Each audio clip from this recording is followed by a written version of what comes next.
శ్రీ పద్మావతి శ్రీనివాసం రెండవ అధ్యాయం ప్రారంభం. లక్ష్మీదేవి ఆగ్రహించి అంతఃపురంలోకి వెళ్ళింది కదా. అంతటా లక్ష్మీదేవి ముందు నారద మహర్షి ప్రత్యక్షమయ్యాడు. తన ప్రయత్నం సానుకూలమవుతున్నందుకు లోలోపల సంతోషిస్తూ, ఏమిటమ్మా ఇందిరాదేవి, ఈ వేషమేమిటి, ఈ కన్నీరేమిటి అన్న. లక్ష్మి జరిగిన విషయమంతా నారదునికి చెప్పింది. నారదుడు ఆత్రంగా, అయ్యో, అంత పని చేశాడా, ఎంత అపచారం చేశాడు, స్వామి వక్షస్థలాన్ని తన్నాడా, లక్ష్మీ నివాసమైన వక్షస్థలాన్నే తన్నాడా అన్నాడు. అవును నారద, అపరాధం చేశాడు అన్నది లక్ష్మీదేవి. అప్పుడు స్వామి ఏమి చేశాడు? తన నందక ఖడ్గంతో అతని పాదం నరికివేశాడా? లేదు నారద. తన సుదర్శన చక్రంతో అతని తల తరిగివేశాడా? లేదు లేదు. కనీసం తన పాంచజన్య శంఖాన్ని పూరించి అతన్ని మూర్ఛిల్లజేశాడా? లేదు నారద, లేదు. స్వామి అదేమి అని కూడా అనలేదు. పైపెచ్చిపోయి ఆ మునివృక్ష కాళ్లు పట్టుకున్నారు. నారాయణ నారాయణ, శ్రీమన్నారాయణుడు ఎంత పని చేశాడు అన్నాడు నారదుడు. ఈ పరాభవ భారాన్ని నేను సహించలేను, సముద్ర గర్భంలో దూకుదామనిపిస్తున్నది నారద అన్నది లక్ష్మి. పుట్టింటికి పోయి మాత్రం ఈ పుట్టెడు దుఃఖాన్ని ఎలా మోస్తావు తల్లి అన్నాడు నారదుడు. అతని కాలితాపుకు స్వామి రొమ్ము కందిపోయింది, వనమాల వాడిపోయింది, శ్రీవత్సం మాసిపోయింది, కౌస్తుభం కాంతిని కోల్పోయింది. ఆ ధూర్తముని పాదప్రహారంచే పంకిలమైన స్వామి వక్షస్థలాన్ని నేను సృశించలేను. నీకే కాదు తల్లి, ఈ అవమానం నారాయణ నామస్మరణ చేసే నాకు, ఈ వైకుంఠ పట్టణానికి, ఈ ముక్కోటి దేవతలకు సంభవించింది. అవును నారద, ఇలా జరగకూడని పని జరిగిపోవటానికి ఏదో కారణం ఉన్నది. ఇక ఈ కాపురం నేను చేయలేను. ఘోరమైన తపస్సు చేసి అపార శక్తి సంపన్నురాలనై నా ప్రాణేశ్వరుని అచంచలమైన పవిత్ర ప్రణయాల్ని సంపాదించుకుంటాను అన్నది లక్ష్మి. అమ్మా, తపస్సు తపస్సు అంటున్నావు. ఈ వైకుంఠం తపోభూమి కాదు, భోగభూమి. నీవు నిజంగా తపస్సు చేయదలుచుకుంటే కర్మభూమి అయిన భూలోకానికి వెళ్ళక తప్పదు అన్నాడు నారదుడు. దేనికైనా సిద్ధమే నారదా అన్నది లక్ష్మి. నీ ఇష్టమమ్మా, బాగా ఆలోచించుకో అని లక్ష్మీదేవి వద్ద సెలవు తీసుకుని తన మహతిని మురోగించుకుంటూ వెళ్లిపోయాడు నారద మహర్షి. లక్ష్మీదేవి కోపగృహంలోకి ప్రవేశించింది. ఆమె మనస్సులో లేదు. ఆ ముని చేసిన అకార్యం కంటే తన స్వామి చేసిన ఘనకార్యం ఆమెను మరింత బాధ పెడుతున్నది. శ్రీ మహావిష్ణువు లక్ష్మీదేవిని వెతుక్కుంటూ వచ్చాడు. లక్ష్మీదేవి ప్రాణేశ్వరుని ముఖం చూడలేకపోయింది. నారాయణుడు పరిపరి విధాలుగా బ్రతిమిలాడాడు. ఎన్ని చెప్పినా, ఎంత ప్రార్థించినా లక్ష్మి తన ఆగ్రహం వీడలేదు. ఆ దుర్మార్గుడు మిమ్మల్ని కాదు, నన్నే తన్నాడు అన్నది.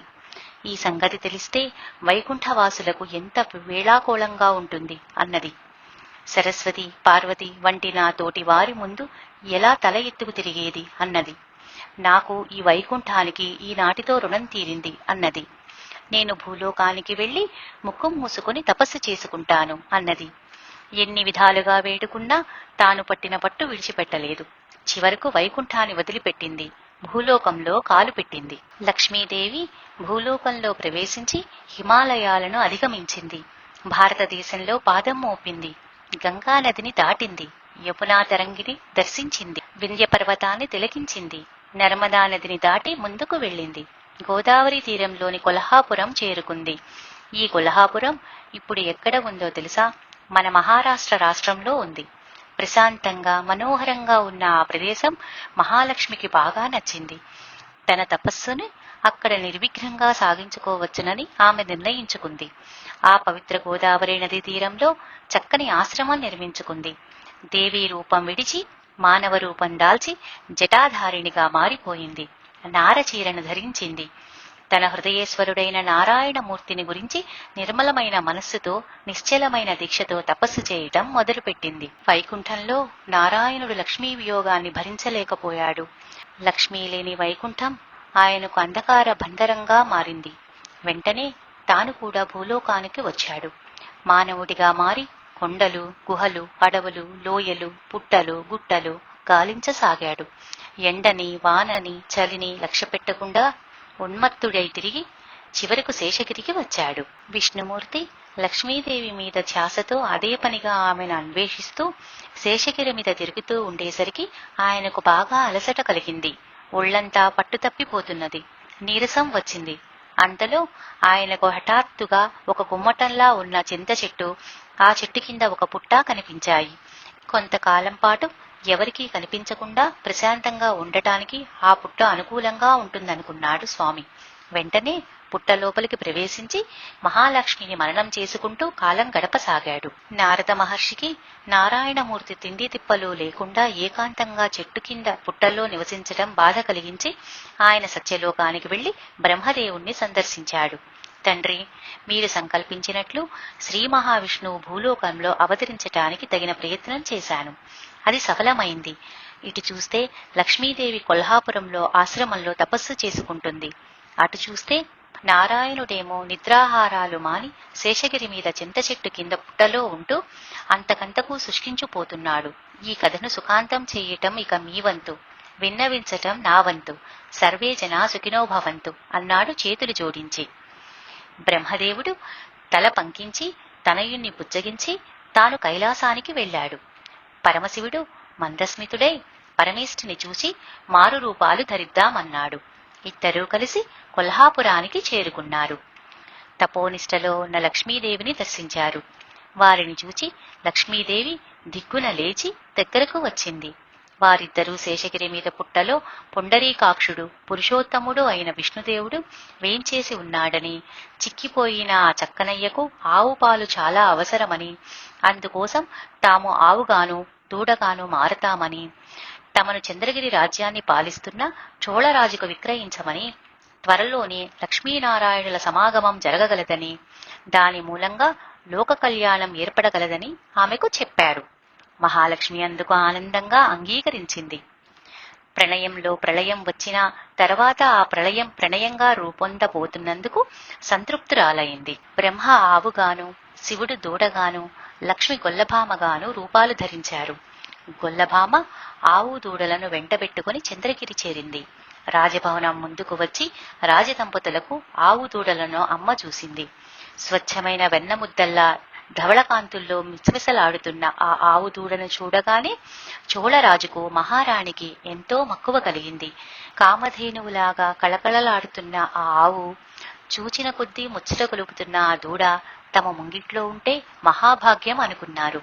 గొల్లభామకు కోరిన ధనమిచ్చి పంపించారు. గోపాలకుణ్ణి పిలిచి శ్రద్ధగా ఆవును దూడను తక్కిన మందతో తీసుకుని వెళ్లి మేపుకు రమ్మని ఆజ్ఞాపించారు. గోపాలకుడు రోజూ అలమందను శేషగిరికి తోలుకుని పోయి మేపుకు వస్తున్నాడు. కాని క్రొత్త ఆవు మాత్రం మందతో ఉండకుండా విడిపోయి మహావిష్ణువు ఉంటున్న పుట్టలో అమృతధారలు వంటి తమ క్షీరధారలను కురిపించి తిరిగి వచ్చేది. పుట్ట లోపల నల్లనయ్య పొట్ట నిండా పాలు తాగి తృప్తి పడేవాడు. ఇలా కొన్ని రోజులు గడిచాయి.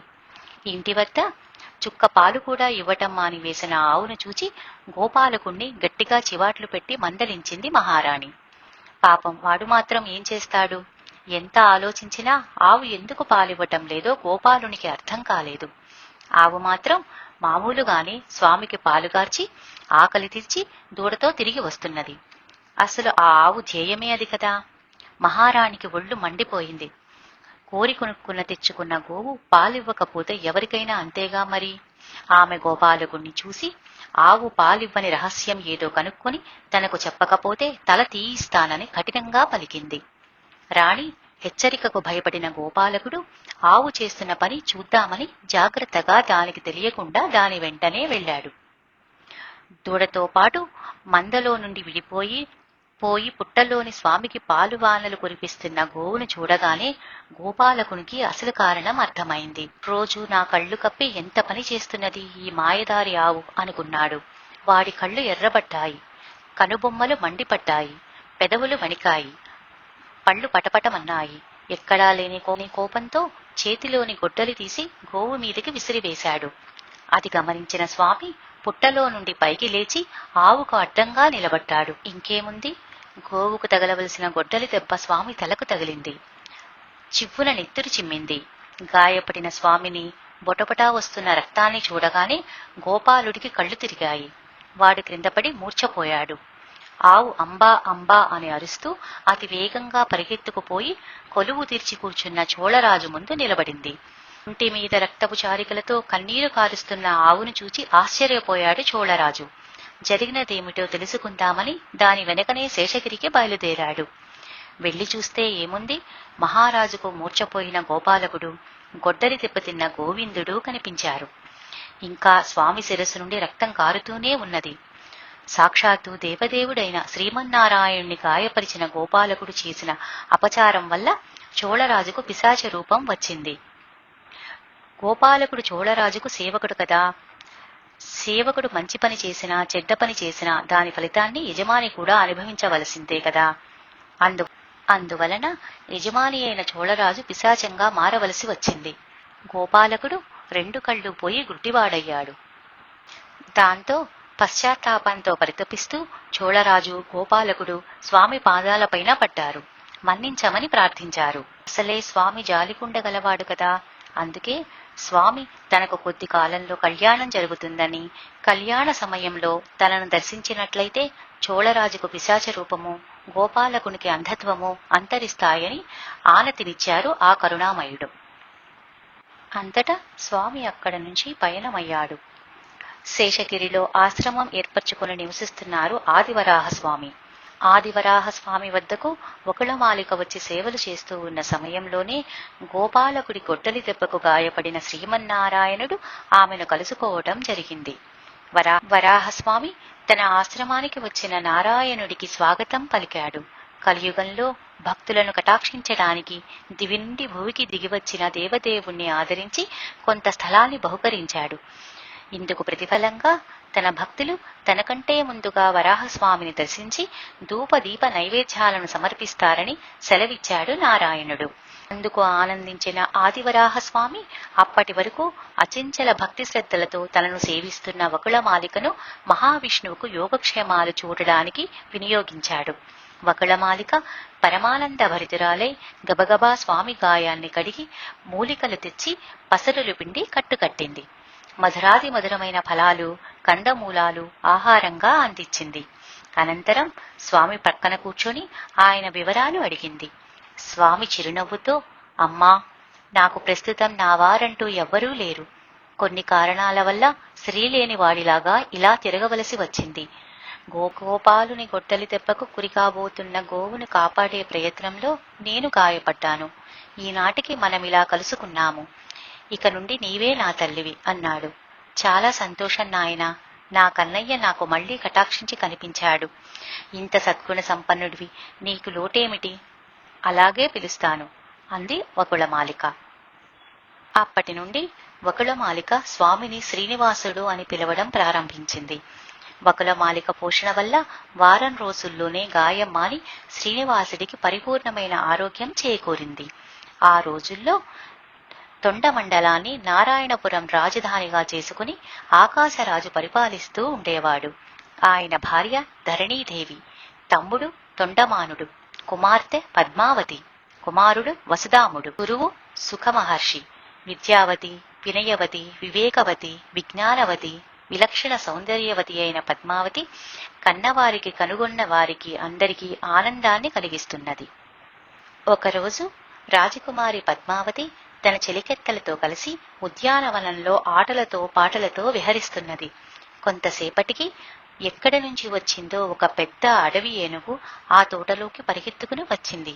దాన్ని చూడగానే ఆ ఆడపిల్లలందరికీ భయం వేసింది. ఏం చేయాలో ఎటుపోవాలో తోచలేదు. అంతలో అక్కడికి అశ్వారూఢుడై వేట కోసం వచ్చిన శ్రీనివాసుడు తన బాణాలతో ఆ ఏనుగును గాయపరిచాడు. ఆ దెబ్బతో పొగరంతా అణిగిన అడవి ఏనుగు తొండం పైకెత్తుకుని ఘీంకరిస్తూ దూరంగా పారిపోయింది. తనను ఏనుగు బారి నుండి కాపాడిన శ్రీనివాసుణ్ణి తిలకించగానే శ్రీరాముణ్ణి చూసిన సీతాదేవిలాగా సిగ్గుల మొగ్గ అయ్యింది పద్మావతి. జగన్మోహనుడైన ఆయన మీద ఆమెకు అనురాగం ఆవిర్భవించింది. అలాగే జగన్మోహిని అయిన ఆమె మీద శ్రీనివాసునికి ప్రేమ ఉదయించింది. ఇంతలో చెరికత్తెలు ముందుకు వచ్చి శ్రీనివాసుణ్ణి నీవెవరు అని ప్రశ్నించారు. ఆయన తన తల్లి వకుళమాలిక అనే తపస్విని అని, తన పేరు శ్రీనివాసుడని చెప్పి రాకుమార్తెను గురించి వివరాలు అడిగాడు. చెలికత్తెలు ఆమెను తమ మహారాజు అయిన ఆకాశరాజు ముద్దుల పట్టే పద్మావతి అని, ఆమె తల్లి ధరణీదేవి అని బదులు పలికారు.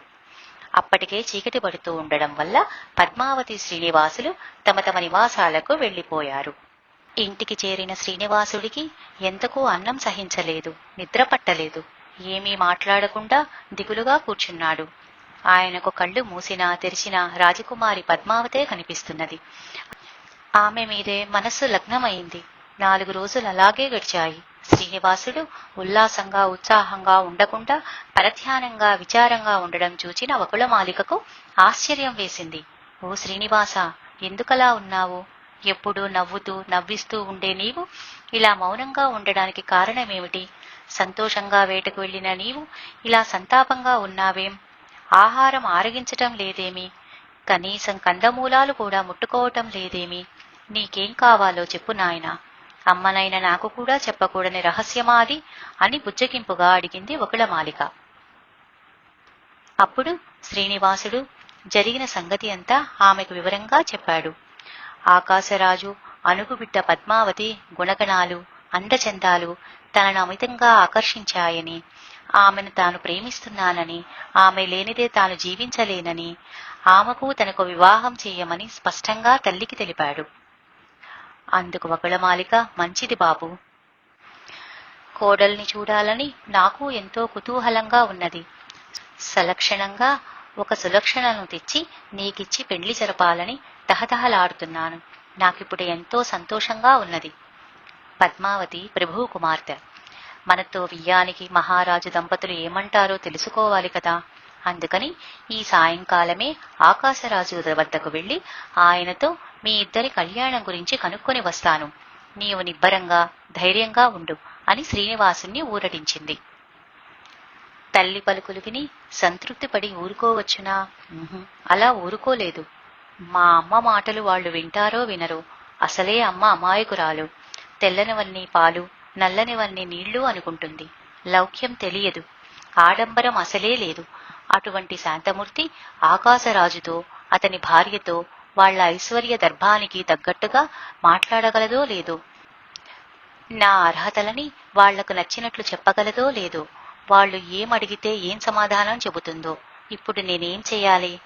అయినా అసలు రాజకుమారి పద్మావతికి నేను నచ్చానో లేదో అది నేను స్వయంగా ముందు తెలుసుకోవాలి అని అనుకుంటూ ఒక ఉపాయం ఆలోచించాడు శ్రీనివాసుడు.